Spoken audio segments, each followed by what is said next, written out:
Spotify has long faced criticism while buying its way into having a larger slice of the podcasting pie at all levels.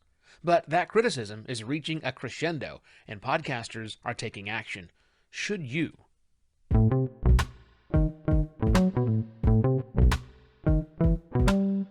Hello and welcome to another Podcast Pontifications with me, Evo Terra. So I suppose I cannot not talk about the Spotify thing, can I? But look, this isn't a news show, nor is it an opinion show. However, I'm never afraid to display my own opinions to you. But this is a perspective show, and not surprisingly, I do have a perspective on the Spotify-Neil Young-Joe Rogan spat. A few of them, actually.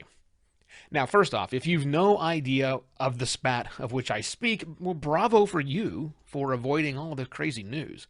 Nothing I'm about to say will make much sense at all without a primer of what's going on. And look, it's just too much for me to recap. But luckily, today, Podnews has an excellent primer posted just this morning. I will put a link to that in the episode details. Now, before I get into this perspective shifting, I need to make a qualifying statement. I firmly believe your decision is your decision. As with any Podcast Pontifications episode, I'm not here to tell you what to think, only here to give you what to think about. Are you with me? All right, groovy. Now, if you find yourself in the I am a podcaster and I am very angry about the Spotify camp, consider the impact your actions, whatever you're going to do, will have on Spotify. I get it. You're angry. Spotify is not only profiting off of what Rogan is saying, but is actually paying him to say it. There's not a lot of gray area there. I understand. But will removing your show from Spotify's directory cause a Spotify-faced impact financially? Will they know it's going to happen? Will they know you've left? If you currently pay a Spotify-owned company to host your media files, remember they own more than Anchor.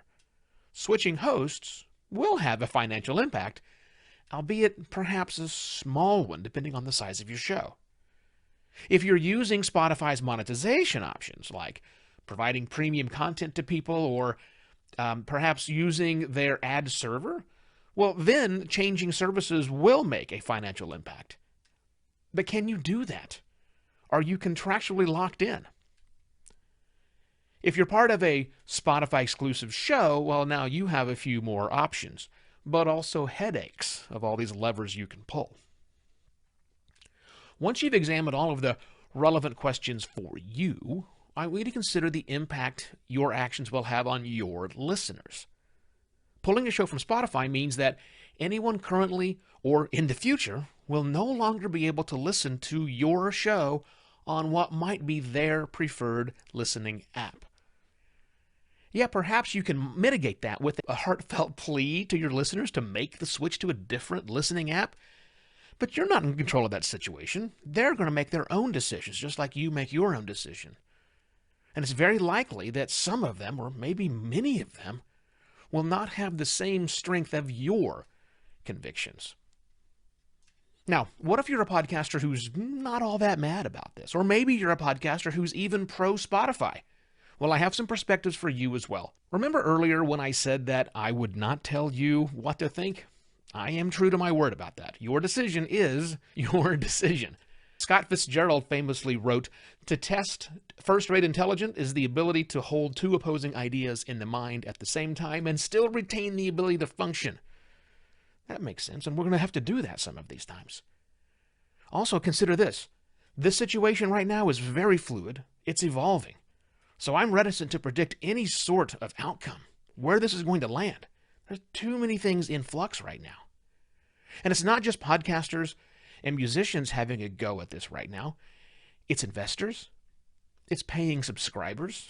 It's the competition. It's the monetizable audience that pays for the ad-supported, not free, services you might be using. Nothing lasts forever. You should probably, at the very least, prepare for that.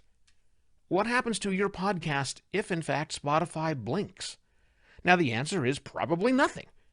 Or it could signal the beginning of Spotify's potential exit from podcasting. Again, I'm not making a prediction about that. I'm not even saying it's a likely outcome. It's a potential outcome. One that you, like all of us, should at least be aware of. So, do what you're going to do. My only request is that you do so with eyes wide open. Choose wisely. And with that, I shall be back tomorrow with yet another Podcast Pontifications. Cheers.